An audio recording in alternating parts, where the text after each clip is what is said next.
Amigos televidentes, un gusto saludarlos. Bienvenidos a la emisión comunitaria de Noticiero Guatevisión de este miércoles 21 de julio. Soy Alberto Toro Bielma, comenzamos de inmediato. Y 48 horas han pasado desde la última vez que se actualizó el tablero sobre la situación de COVID-19 en Guatemala, a cargo del Ministerio de Salud Pública, en el que se lleva el registro de los casos tamizados diariamente, así como los casos positivos y el acumulado de la pandemia. Sin embargo, por 2 días los datos no se han dado a conocer.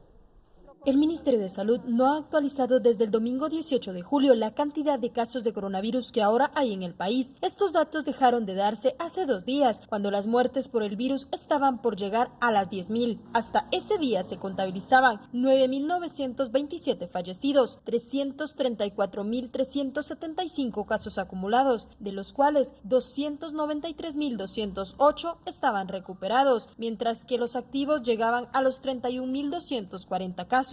Acá también se lleva el registro de las vacunas administradas, el cual tampoco ha sido actualizado. Ahora, las actualizaciones de casos de los días 19 y 20 de julio no se han reflejado en el sistema debido a una falla, según indicó el Departamento de Comunicación Social del Ministerio de Salud, quienes respondieron 24 horas después de comenzar a realizar las consultas. La plataforma presentó fallas que ya fueron solventadas. Las unidades correspondientes están ingresando datos para que sean publicados lo más pronto posible, detalló el Departamento de Comunicación de la cartera por medio de WhatsApp, quienes además señalaron que el manejo del tablero correspondía a la Organización Panamericana de la Salud en Guatemala, OPS, quienes habían financiado la plataforma. La operación del tablero no es del Ministerio de Salud Pública y Asistencia Social, es de la Organización Panamericana de la Salud. Cuando se pensó en ello, la OPS lo financió y en el convenio se estableció que ellos lo operarían. Se indicó a través de un mensaje al solicitar una postura por las fallas y la falta de datos, algo que la OPS rechaza, pues señalan que ellos prestaron el apoyo técnico y financiero. Sin embargo, los datos son ingresados y analizados por el Departamento de Epidemiología del Ministerio de Salud. Esta no es la primera vez que el sistema presenta fallas. Ya en otras ocasiones han ocurrido que existe atraso en dar a conocer los datos, pero esto suele ser por algunas horas, las cuales han sido resueltas. Sin embargo, ahora ya se acumulan 2 días, algo que, según indicó la ministra de Salud Amelia Flores en una entrevista radial, podría provocar una denuncia penal contra quien administra la plataforma, aunque no detalló a las entidades, solo enfatizó que no se estaban manipulando los datos. Las fallas en el sistema se dan en medio de la semana que define el cambio de color de los municipios en el semáforo epidemiológico, que ahora ya acumulaba a 226 en rojo, la alerta máxima, debido a que los casos en el último mes han comenzado a incrementarse, registrando en promedio 2.500 positivos al día. Con imágenes de Eric Ávila, reportó Andrea Domínguez. Y los sepelios constantes en Retaluleu son foco de contagios de COVID-19 por la aglomeración de personas, sumado a la falta de protocolos de bioseguridad en quienes asisten. Los velatorios y sepelios en Retaluleu dejan al descubierto la falta de control de las autoridades en las medidas de bioseguridad y aglomeraciones. Este mes, de 2 a 6 sepelios por diversas causas se han realizado al día, y aunque los encargados correspondientes aseguran que el aforo permitido al cementerio es de 20 personas, no se ha restringido el ingreso. El tema de entierros y velorios, seguimos bajo el anexo 8 del protocolo de prevención de COVID a nivel nacional, y esto pues nos limita a que no se debe de haber velorios y deben de ser inmediatos los entierros, ¿verdad? Tenemos un máximo pues de 8 horas independientemente de cuál sea la causa. Es muy complicado porque sabemos que todas las personas quieren despedir a sus familiares. Salud Pública indicó que según los protocolos vigentes, los velatorios están prohibidos sin importar la causa del deceso para evitar los contagios. Les suplicamos a la población a hacer las denuncias correspondientes, principalmente en esta semana que todavía estamos en estado de prevención y donde se ha tenido la información se ha actuado. De acuerdo con los registros del Camposanto Municipal, desde marzo para este mes se han realizado más de 15 sepelios por COVID-19. Cuando son entierros así por COVID, entonces ahí ya se toma el distanciamiento social. Solo se entran a 10 familiares, pueden ingresar acá al cementerio y con su debida mascarilla y gel antibacterial. Autoridades departamentales solicitan a la población retalteca que denuncien todas las actividades que fomenten aglomeraciones para disminuir el riesgo de contagios. Para Noticiero Guatevisión, Victoria Ruiz. Y continuamos con otras informaciones relacionadas con el coronavirus, porque mientras las muertes por coronavirus aumenta, el director del Hospital Roosevelt en la zona 11 capitalina pidió al presidente de la República, Alejandro Yamatei, imponer restricciones más severas para contener la pandemia del coronavirus. Yo creo que deberían haber, si no un cierre total del país como lo hubo el año pasado, porque comprendo que es un tema complejo, la economía, la salud mental y una serie de situaciones, pero debemos poner restricciones más serias. Conozco de países, ejemplo, Perú los domingos no sale. Perú usted puede salir a caminar un poquito alrededor de su cuadra, caminar, 0 vehículos de transporte. Mientras tanto, en Quetzaltenango, el Hospital Regional de Occidente ha atendido este 2021 a 3.096 pacientes con COVID-19 y para brindar equipo de protección al personal médico que auxilia a los enfermos de ese centro, hay diferentes obstáculos. En la actualidad, el precio de los guantes se registra un considerable aumento. En Quetzaltenango, el personal del Hospital Regional de Occidente ha resentido el aumento del precio de los guantes médicos, pues el costo de cada caja, según el director, aumentó hasta 50 quetzales. Con los guantes, pues sí, es una variante en donde subió mucho el precio del guante. Nosotros comprábamos las cajas a 60 quetzales y ahorita pues la última oferta fue a 110 y 120 quetzales. Entonces se nos sale de la modalidad de la compra. El personal médico de este hospital también ha denunciado restricciones en el uso del equipo de protección. De acuerdo con autoridades del centro, no hay escasez, pero sí dificultad por la rapidez con la que los insumos se consumen. No hay escasez de batas, ¿verdad? No hay escasez de traje de bioseguridad. Estamos comprando. Sí tenemos limitación en la adquisición, en la misma forma que se gastan o se consumen para la velocidad en que nosotros adquirimos. El director agregó que hubo un cambio en el protocolo del equipo de protección que usa el personal médico, el cual aseguró es consensuado con todas las especialidades. Evidenciamos de que no es necesario tener una bata de polipropileno encima del traje de bioseguridad tipo 3. Solo con el traje de bioseguridad que sea un buen traje laminado y que tenga los estándares, entonces pueden entrar así. Asimismo, también los mismos médicos y enfermeros solicitaron que no todos quieren utilizar los lentes debido a que se empañan. En el 2021, el Hospital Regional de Occidente ha atendido a 3.096 pacientes con COVID-19 y en la actualidad tiene una ocupación del 70%. Desde Quetzaltenango para Noticiero Guatevisión, María Longo. Y el ministro de Agricultura, José Ángel López, reconoció en el Congreso de la República que hubo un retraso en la entrega de alimentos para los afectados por la pandemia del coronavirus. Aunque la meta era finalizar en octubre de 2020, el funcionario admitió que fue hasta mayo de 2021 que se distribuyó el 99.8% de las 506.840 raciones. La Contraloría General de Cuentas investiga la compra de los víveres a cargo del Programa Mundial de Alimentos debido al supuesto contrabando de los productos. En la reunión, que fue convocada por la bancada Semilla, la Contraloría también informó sobre 15 anomalías en el programa asistencial, incluyendo la entrega de bolsas a personas fallecidas, beneficiarios de 2 programas, contratistas del Estado y guatemaltecos que están fuera del país. Como indiqué, nosotros no somos el responsable de calificar a los beneficiarios, sino que nos envían los listados y nosotros les damos los alimentos que corresponden.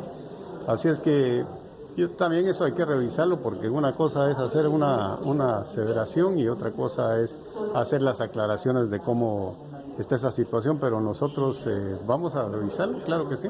Lo que estamos haciendo nosotros es una revisión de los listados para ver qué es lo que realmente existe ahí, pero no, el MAGA no es el que califica a quién se le da el alimento. El MAGA le entrega un listado y nosotros entregamos a quien nos indica el listado. Y en otra citación en el Legislativo, el viceministro de Atención Primaria del Ministerio de Salud justificó la inclusión de los estudiantes universitarios en el plan de vacunación anunciada ayer por el presidente Jan Matei. Explicó que la medida se debe al reciente aumento de casos de COVID-19 entre los jóvenes. Según el funcionario Edwin Montúfar, la mayoría de personas que ocupan las camas en los hospitales saturadas, en un 87% en pacientes con afecciones severas, son jóvenes. Sin embargo, ante las preguntas de los congresistas, no pudo puntualizar si la mayoría de los menores ingresados en esos centros estudian en una casa de estudios superiores. Hasta el lunes 19 de julio, la cartera de salud acumulaba 14.077 guatemaltecos menores de 18 años contagiados, de los cuales 128 habían muerto. Estas personas permanecen en promedio 12 días hospitalizados. Por el promedio ¿Son jóvenes universitarios? Es que el salud no distingue si es profesional o no profesional. Se atiende a la persona que requiere la atención. No discriminamos en ese punto. Claro, pero a lo que vamos es que si es un criterio epidemiológico el que prima y son jóvenes los que están siendo hospitalizados, la pregunta es si son jóvenes universitarios los que están entrando a hospitalizarse y que por eso es que ameriten ser vacunados. Eso, disculpe, señora diputada, eso no le puedo decir. Por su parte, el Ministerio de Salud ahora se encuentra vacunando a personas de la fase 3 del plan de vacunación, que incluye a todos los que laboran directamente para el Estado, donde hasta ahora se han aplicado ya más de 25.000 dosis, según han asegurado las autoridades del Ministerio de Salud. Acá se contabiliza a agentes de la Policía Nacional Civil, del Ejército de Guatemala, de la Policía Municipal, así como la de Tránsito, y empleados de dependencias del gobierno, así como de ministerios. Estos han sido vacunados en 2 puestos habilitados exclusivamente para ellos, en Mariscal Zavala y la Guardia de Honor en Campo Marte. A partir del 23 de julio tiene previsto vacunar a más de 23.000 personas.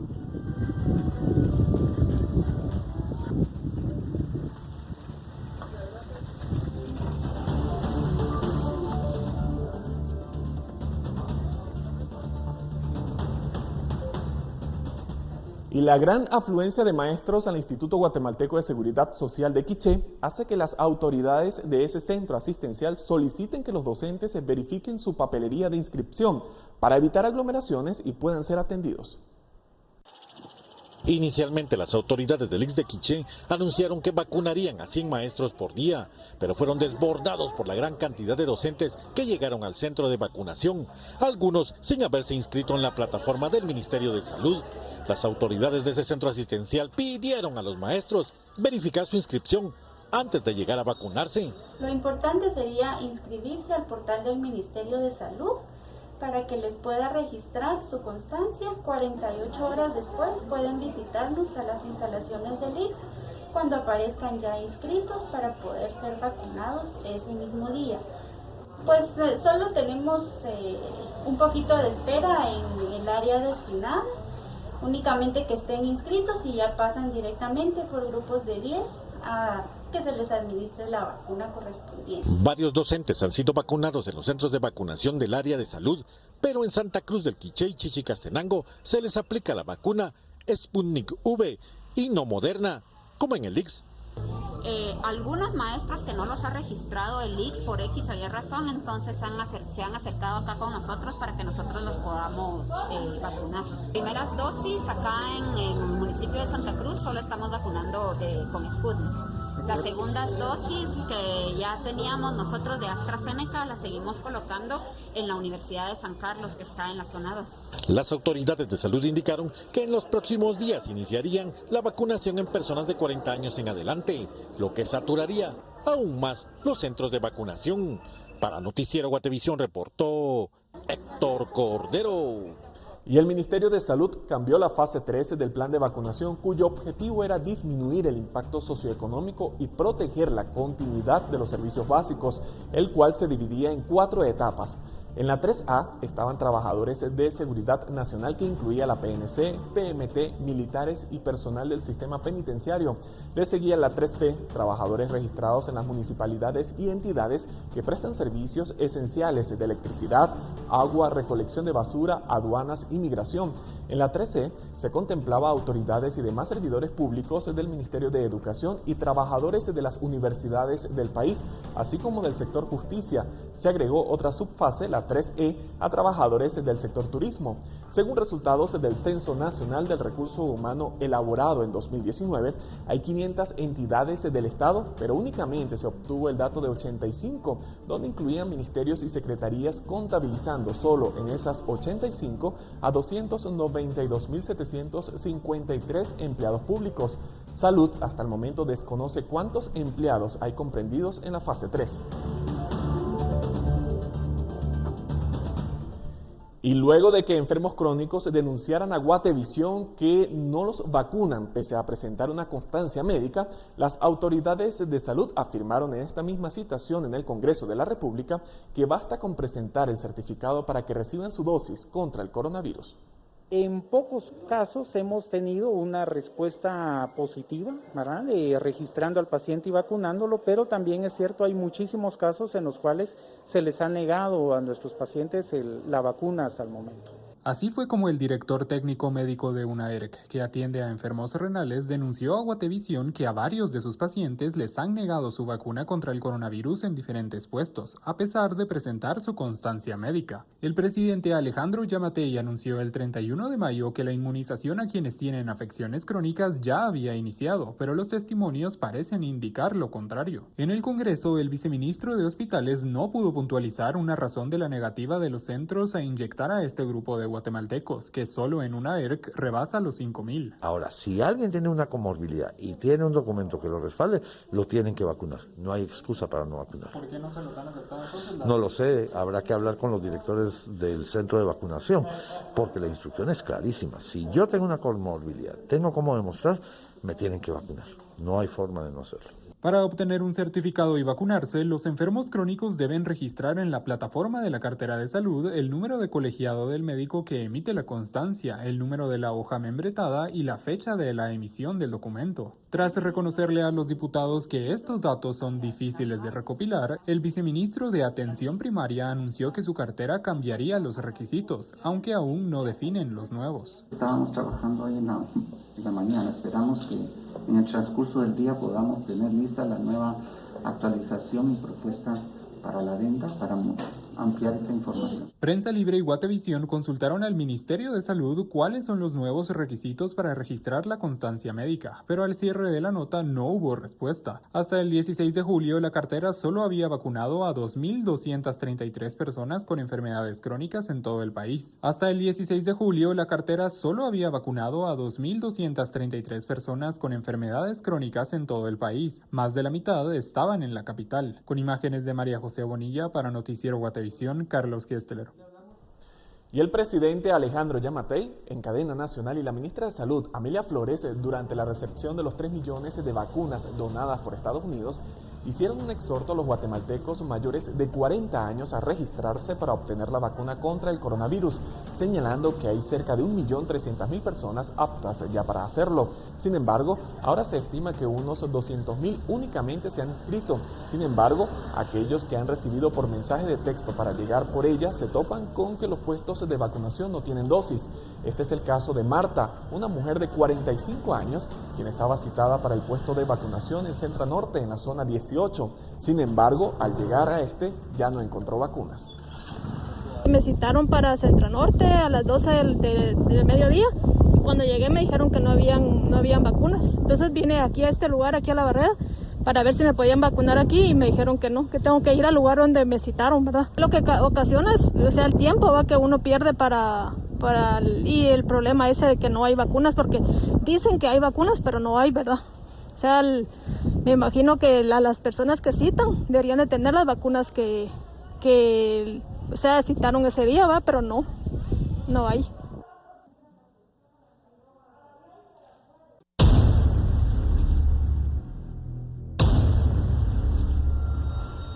Tenemos información de última hora porque un nuevo incidente ocurrió hace pocos minutos en la cuesta de Villalobos con dirección a Villanueva. La información preliminar es que un tráiler perdió el control, chocó con varios vehículos y se estrelló en el bordillo del medio de la carretera. Sin embargo, el tráiler al parecer derramó gasolina y la orilla del borde se prendió en llamas, al igual que el automotor. Los carriles están completamente detenidos y las autoridades han bloqueado el paso, por lo que sin duda se generará alta carga vehicular. Así que tome sus precauciones y vías alternas.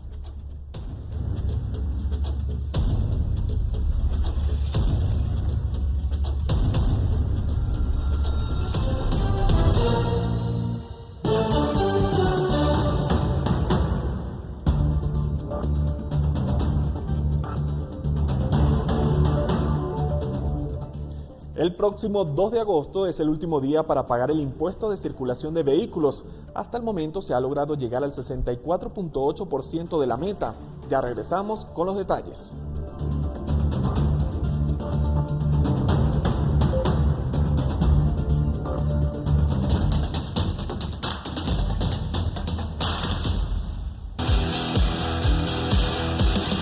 Nueva Corolla Cross, la SUV que estabas esperando. Presenta. Hablemos de lo que ocurre en el mundo. Francia pone en marcha su sistema de pasaporte sanitario. Desde este miércoles, la población debe presentar una prueba de vacunación o de COVID-19 negativa para ingresar a lugares de entretenimiento y cultura que reúnan a más de 50 personas. Con este proyecto de ley, aún en discusión, se amplía el pasaporte sanitario y también se instaura la obligatoriedad de la vacunación para el personal sanitario. Se estableció una semana de tolerancia para la aplicación de la norma, luego de la cual se impondrá sanciones ante incumplimiento. Y el gobierno de Sudáfrica informó que el total de fallecidos relacionados con la ola de disturbios violentos y saqueos masivos ocurridos recientemente en el país africano asciende a 276, mientras las autoridades intentan restablecer el orden.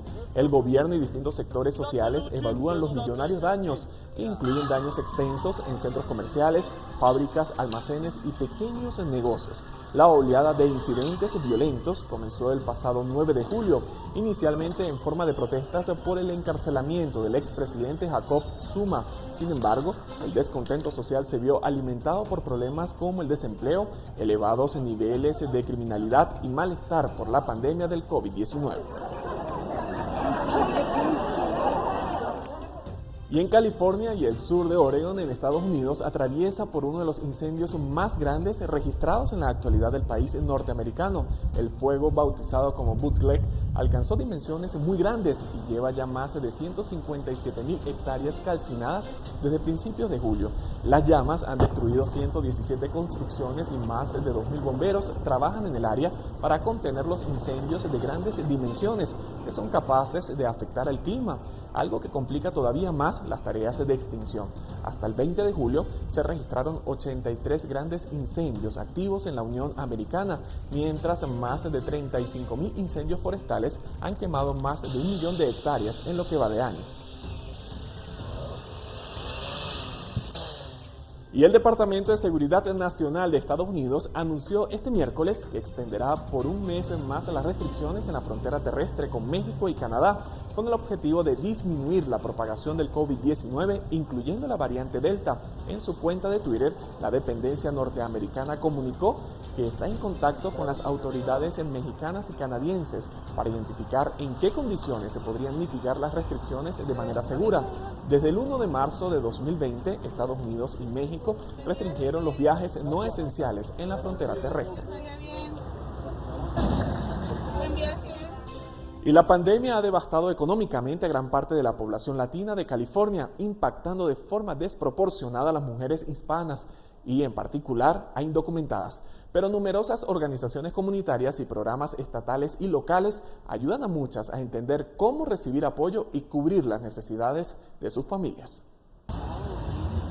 Comunidades latinas en todos los Estados Unidos han sufrido de forma desproporcionada los efectos económicos y de salud a causa del coronavirus, y en particular trabajadoras latinas, indican datos recopilados por el Economic Policy Institute, y la situación para indocumentados ha sido aún peor. Mi esposo se quedó varios meses sin trabajo, su trabajo no era catalogado como esencial. Vanessa, quien prefirió no dar su apellido por ser indocumentada, dice que su esposo, que trabaja en demolición, pasó meses sin empleo. Después en diciembre en el trabajo salió contagiado de COVID, entonces nos volvimos otra vez a ver estresados, digamos, y en situación financiera difícil. Por suerte, Vanessa dice que ni ella ni sus hijas se contagiaron, pero con su esposo sin trabajo, enfermo y sin poder calificar para desempleo, cayó sobre ella la responsabilidad de conseguir sustento para su familia, como muchas otras mujeres durante la crisis de la pandemia. Escuchar tantas historias de necesidad, para mí creo que eso me quebró más el corazón. Daisy Gutiérrez trabaja para una organización comunitaria en el centro de Los Ángeles. Las mujeres son como las que salimos más en esta vez a buscar diferentes recursos, tanto de ir a traer comidas a través de bancos de comida. Organizaciones comunitarias han ayudado a guiar a personas a acceder los recursos disponibles. Ahorita, digamos, no tenemos ningún pago atrasado de renta o luz, nada, todo está al día, ya gracias a eso. Pero el nuevo incremento de casos indica que el trabajo de organizaciones comunitarias aún no termina. Verónica Villafañe, Voz de América, Los Ángeles. Nueva Corolla Cross, la SUV que estabas esperando, presentó. Vamos a retomar los temas nacionales porque el próximo 2 de agosto es el último día para pagar el impuesto de circulación de vehículos. Hasta el momento se ha logrado llegar al 64.8% de la meta de cobro de este tributo. La Superintendencia de Administración Tributaria dio a conocer las cifras de recaudación del impuesto de circulación de vehículos. En lo que va del año, la SAT ha alcanzado el 64.8% de la meta, es decir, que se han logrado recaudar 593.11 millones de quetzales de los 914.8 millones que se espera tener como recaudación final. Según la superintendencia, de lo recaudado, 1.150.199 son vehículos particulares, 917.012 motocicletas y 183.985 vehículos comerciales. En detalle, han pagado el impuesto 2.251.196 propietarios de vehículos, de los 4.348.293 que forman parte del parque vehicular. Los guatemaltecos tienen hasta el 2 de agosto para poder hacer efectivo el pago del impuesto de circulación. De lo contrario, serán multados. Esa multa es del 100% sobre el valor del impuesto. De acuerdo a la SAT, si el propietario se presenta de forma voluntaria para pagar la multa, se le hace un 75% de descuento. El listado de los montos a pagar fueron publicados durante el 2020 en el Diario Oficial. El pago depende de las marcas, modelos, estilos y años de los vehículos. Para Noticiero Guatevisión, Paula Osaeta. Y por primera vez, una auxiliatura de una aldea de Patzum es liderada por mujeres chimaltenango. Ella es la que representa la máxima autoridad de esta comunidad. Desde hace 7 meses, la auxiliatura de la aldea Tzitzitzi en Patzum, Chimaltenango, es liderada por 5 mujeres, algo por primera vez visto en esta aldea, pues el espacio había sido integrado únicamente por hombres. Si uno le nace del corazón, se puede hacer las cosas. Gracias a Dios que nos ha ayudado, hemos llegado en este tiempo del trabajo que estamos. Para Patzum es histórico, específicamente en el área rural. Por lo mismo, el día de hoy venimos a hacer este compromiso con estas autoridades para venir a fortalecer las capacidades de estas mujeres y apoyar y trabajar de la mano con ellas. Ellas buscan y gestionan proyectos que sean de beneficio a su comunidad a través de instituciones y la municipalidad. Han mejorado el camino, el acceso al camino, también hubo daños fuertes de las lluvias que tuvimos a principio de año. Ellos ya han trabajado todo ese tema de transversales, cunetas, y hoy están trabajando un muro de contención para poder tener un terreno en disposición para hacer una construcción de una auxiliatura.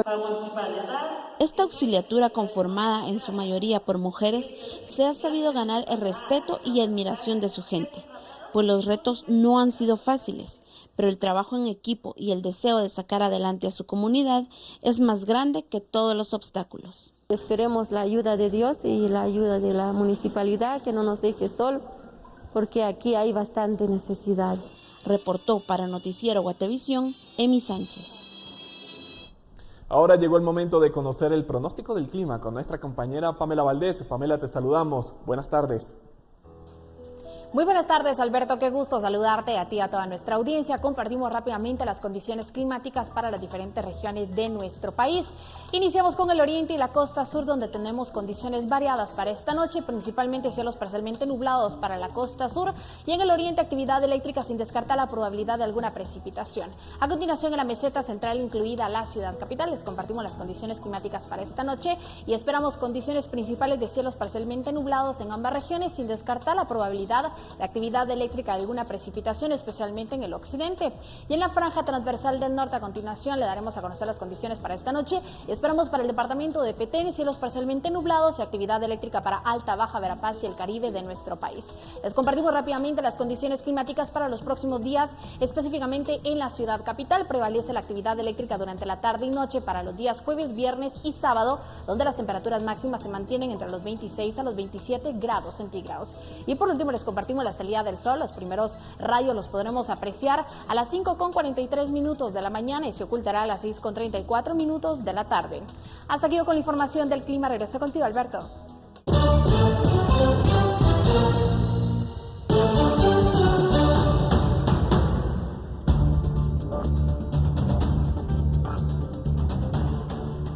Fuerzas de seguridad realizan operativo en Huehuetenango y logran la captura de una mujer sindicada de secuestro y asesinato de un niño migrante de 4 años. Al regresar le contamos todos los detalles.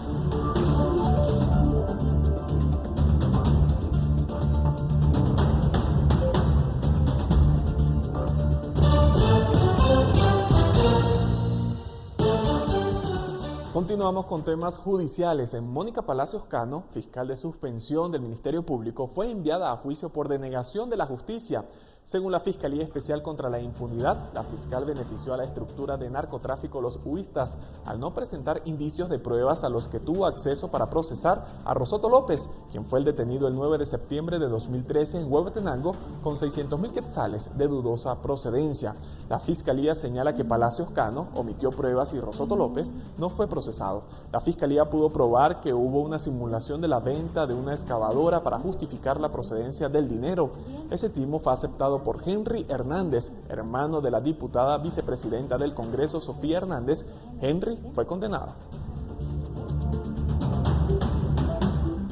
Y capturan a una mujer implicada en el secuestro y crimen de un niño migrante de 4 años. El cadáver del menor fue encontrado en la frontera de México y Guatemala. La madre logró escapar de sus captores y denunció a los supuestos coyotes de los vejámenes. El Ministerio Público, a través de la Fiscalía contra el Tráfico Ilícito de Migrantes, ejecutó este miércoles operativos en Huehuetenango para capturar a personas vinculadas en el secuestro y asesinato de un niño migrante de 4 años. En el operativo se logró la captura de Luisa Odilia Ramírez Ramírez, quien se supone era colaboradora en el secuestro y tráfico de personas. En un comunicado, el ente investigador señala que durante las diligencias de allanamiento también se buscó capturar a Francisco Román Ramírez Mateo, presunto secuestrador y traficante de personas, pero este no fue localizado y está prófugo de la justicia. Ambas personas están señaladas de tráfico ilegal de guatemaltecos, plagio, secuestro y trata de personas. Ramírez Mateo le indicó a la joven que junto a su hijo debían cruzar hacia México y ella lo hizo, pero cuando estaba en el lugar conocido como Cuauhtémoc, una mujer que se desplazaba en una motocicleta le arrebató a su hijo y se lo llevó con rumbo desconocido. La mujer víctima regresó a Guatemala y denunció el secuestro de su hijo, además que los supuestos coyotes la obligaron a prostituirse. El 27 de marzo de 2021 se tuvo conocimiento que en la zona fronteriza entre México y Guatemala hallaron el cadáver de un niño con las características de Juan Luis Juan Mateo, el menor guatemalteco que había sido secuestrado en ese país. Reportó Edwin Pitán. Cambiamos de tema porque desde el mes de marzo fueron suspendidas las cirugías electivas en el hospital de Mazatenango debido a la falta de anestésicos, los cuales son priorizados para pacientes internados en el intensivo del área de COVID-19 y del intensivo general del hospital. Esto afecta a muchos pacientes que ahora deben pagar una clínica privada para ser intervenidos. Angélica López es una paciente que necesita una operación de la vesícula biliar. Sin embargo, a criterio del médico tratante no es un caso de emergencia, por lo que no será operada en este hospital. ya que el Ministerio de Salud ordenó intervenir solo en casos de emergencia. Le han negado de que lo operen, que no se puede hacer nada, que el presidente no manda equipos, que no manda esto, que no manda el otro. Entonces cuando yo voy y les digo, yo les voy a conseguir la anestesia para que me lo operen, ellos dicen que por el COVID no quieren. A pesar de las constantes súplicas y quejas por el dolor, los médicos la han egresado en 4 ocasiones. Los doctores dicen que yo no tengo nada. El doctor de servicio de cirugía solo dice que yo solo vivo, que cuando él pasa yo lloro. Ellos dicen que me puedo caer en la operación, pero que no me importe eso, que intenten, que me hagan favor. Si hay la voluntad de Dios que yo quede, ya de Dios responder. Pero ya no quiero seguir sufriendo. De 300 operaciones selectivas mensuales, disminuyeron a 150 debido a la priorización hecha por el Ministerio de Salud. Estos anestésicos los necesitamos para los pacientes que están en el intensivo, tanto de COVID como el intensivo general normal de este hospital. No es que no haya presupuestos, lo que no hay es medicamento, que son 2 cosas diferentes. O sea, el medicamento es el que no hay.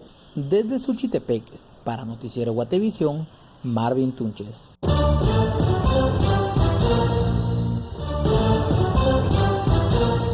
Gracias por continuar en sintonía de la emisión comunitaria de Noticiero Guatevisión. Y la violencia intrafamiliar, el abuso sexual a menores y adicciones tanto a drogas como a las bebidas alcohólicas son algunas de las consecuencias que aseguran expertos en psicología que se han ido incrementando a raíz de la pandemia del COVID-19, por lo que consideran de urgencia trabajar en estos temas que están afectando a los guatemaltecos. Quienes prestan el acompañamiento a víctimas de violencia de organizaciones no gubernamentales aseguran que los casos en esta índole se han incrementado hasta en un 60% y quienes resultan más afectados son menores de edad. Antes de la pandemia mirábamos un 25% de casos, hoy ha aumentado a un 60%.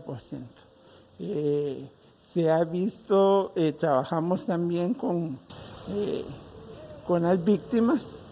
Y también hay un departamento que trabaja con los agresores, porque no siempre se cree que el que es agresor tuvo que haber sido víctima y no siempre. Las adicciones no solo al consumo de drogas o inclusive a las bebidas alcohólicas transforman el carácter de una persona, siendo un detonante de conflicto que en la mayoría de condiciones afecta a la familia, por lo que se hace importante trabajar en las comunidades en programas de integración familiar. Entonces, el alcohol es otro indicio también que se ha ido hasta arriba. Lastimosamente, se ha visto ahorita tanto el tabaco como el alcohol, niños tomando. Papá, mamá, ojo con esto, papá.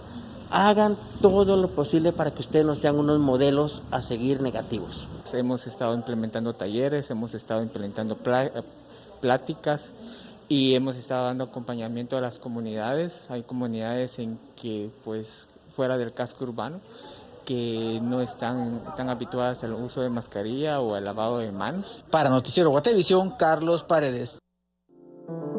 Calma. Siéntete protegido. Siéntete apoyado.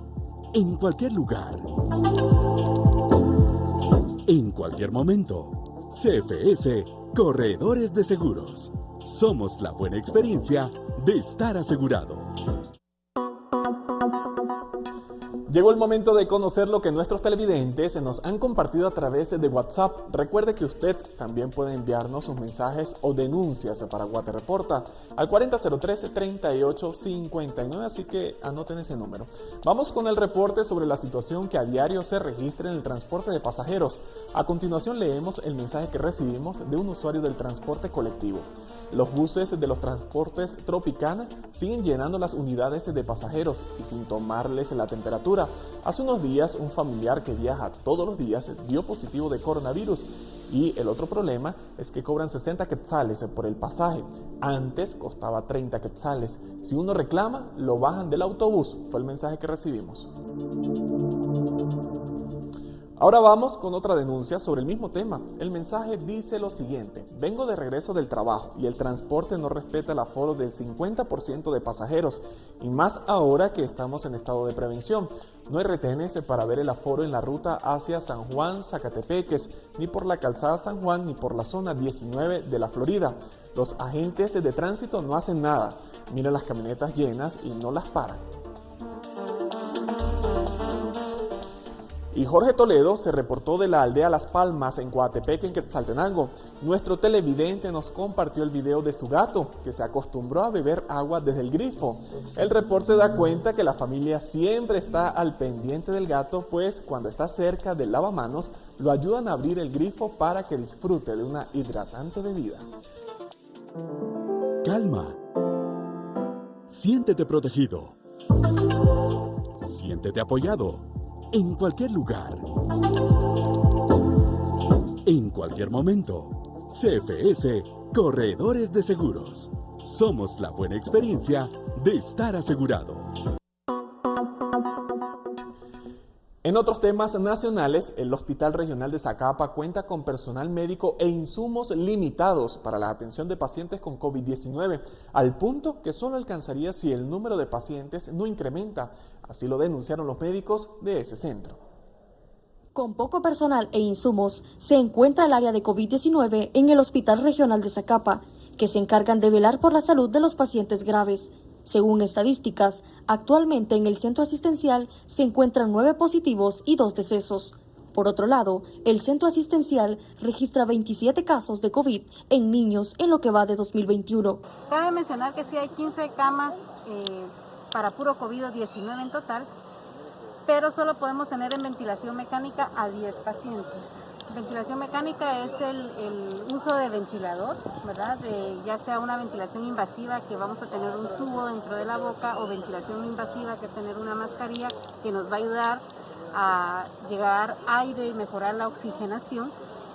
A pesar de tener ese número de camas, no podemos tener más de 10 ventiladores conectados al mismo tiempo. ¿Por qué? Porque se cae la presión de oxígeno, algo que hemos hecho ver pues desde casi que el inicio de la pandemia, y no hemos tenido una solución. Según la médico internista e infectóloga Nuria Chávez, el personal y los insumos que posee el hospital regional son los suficientes para los pacientes que se encuentran en el área de COVID.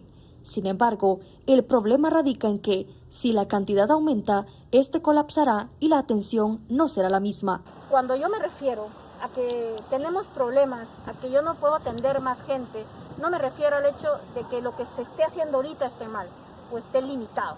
Me refiero a que si se desborda esto, si yo llego a topar mi número de pacientes, yo no puedo ingresar más gente. ¿Y qué significa eso? Estamos por arriba de los 90 ingresos diarios en la capital. Y si yo aquí lleno el 100%, eso significa que yo no tengo a dónde referir un paciente, pero tampoco me lo puedo quedar. ¿Qué le toca a esa persona? Regresarse a su casa. ¿Sí? Porque no va a tener tampoco el recurso económico, y aunque lo tuviera, la mayoría de hospitales privados también están topados. Hace un año era, no podemos colapsar un sistema que ya está colapsado, no lo podemos colapsar más. Y un año después sigue siendo la misma historia. No podemos colapsar algo que ya está completamente desbordado. Desde el Hospital Regional para Noticiero Guatevisión, Mayra Sosa. Y parece que el caos vial que se vive a diario en San Lucas, Zacatepeques, continuará por más tiempo, pues el ministro de Comunicaciones confirmó esta mañana que rescindirá el contrato de construcción del paso a desnivel en el kilómetro 27.5 de la ruta interamericana. Según lo que aseguró en el Congreso, el puente no está diseñado para que funcione, pues la curva que presenta no permite el tráfico pesado, aunque fue adjudicado por 19 millones de quetzales en el año 2019. El proyecto genera caos vial desde abril de este año, luego de que los 2 carriles que van hacia la capital fueron cerrados y se habilitará un reversible hacia occidente. En ese entonces, el exministro de Comunicaciones, Edmundo Lemus, anunció que se construirían 2 carriles auxiliares adicionales en el área, pero nunca se hicieron. Las nuevas autoridades de la cartera estimaron que el nuevo concurso del paso a desnivel será habilitado en 2 meses.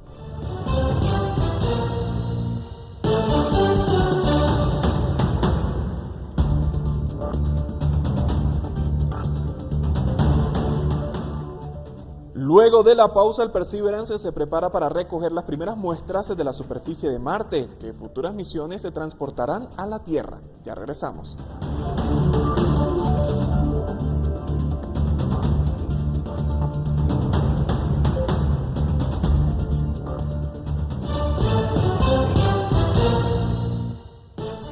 Y la NASA ha presentado su plan para el Perseverance este miércoles en una rueda de prensa, en donde ha dado a conocer más detalles de la misión en curso, ya que planean en las próximas semanas recoger las primeras muestras de la superficie de Marte. Vamos a ver el siguiente reporte.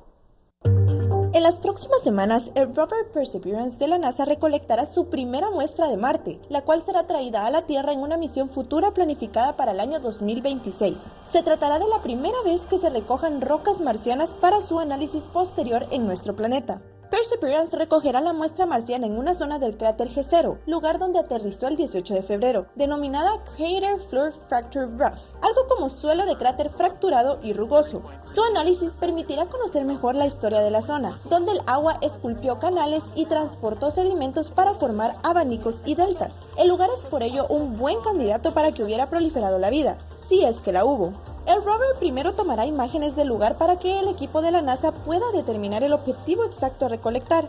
El grupo buscará una roca prototípica que recoja bien las características estudiadas del suelo del cráter. La táctica que va a emplear la NASA para examinar mejor los materiales será abrazar su superficie. Además de analizar rocas usando rayos X y luz ultravioleta, el explorador hará zoom para obtener primeros planos de pequeños segmentos de superficie rocosas que podrían mostrar evidencia de actividad microbiana pasada. El proceso de recogida de muestras se realizará gracias al brazo robótico de 2 metros acoplado al robot. Las pequeñas rocas se traspasarán luego a unos tubos que se guardarán en el interior del Perseverance para, en un futuro, depositarlos en la superficie marciana. Por último, una misión de la NASA y la Agencia Espacial Europea los recogerá en 2026.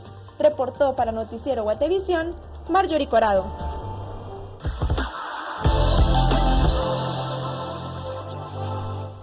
6 de la tarde con 54 minutos, vamos a conocer el contenido que se ha viralizado en redes sociales. En los videos virales de hoy tenemos a este hombre de Florida, quien decidió usar a un caimán para que le ayudara a abrir una lata de cerveza.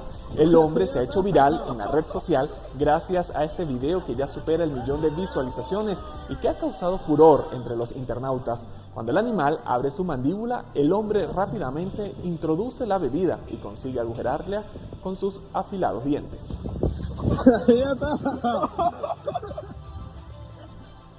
Ahora bien, el siguiente video puede ser un poco doloroso para algunos. Estos pequeños niños pensaron que varias de las herramientas de su padre se encontraban sucias, por lo que decidieron darle una buena lavada a cada una. Lo único positivo es que el polvo que tenían desapareció por completo.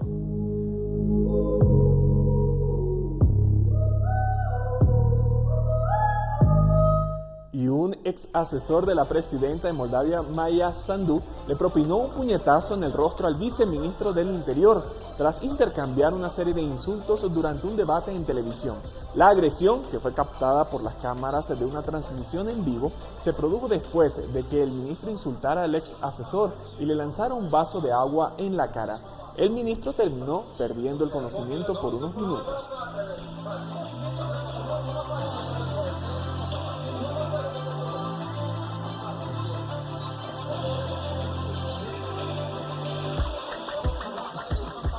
Bueno, y de esta manera finalizamos la emisión comunitaria de Noticiero Guatevisión y lo hacemos con la siguiente nota, porque las simpáticas mascotas olímpicas de Tokio 2020 están esparcidas por toda la ciudad nipona.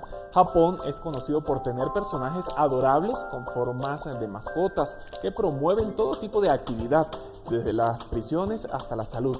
En la tierra de Hello Kitty y Pokémon, las encantadoras criaturas dan una cara amigable tanto a las empresas privadas como a las instituciones públicas. Soy Alberto Toro Bielma, que tengan todos una excelente noche.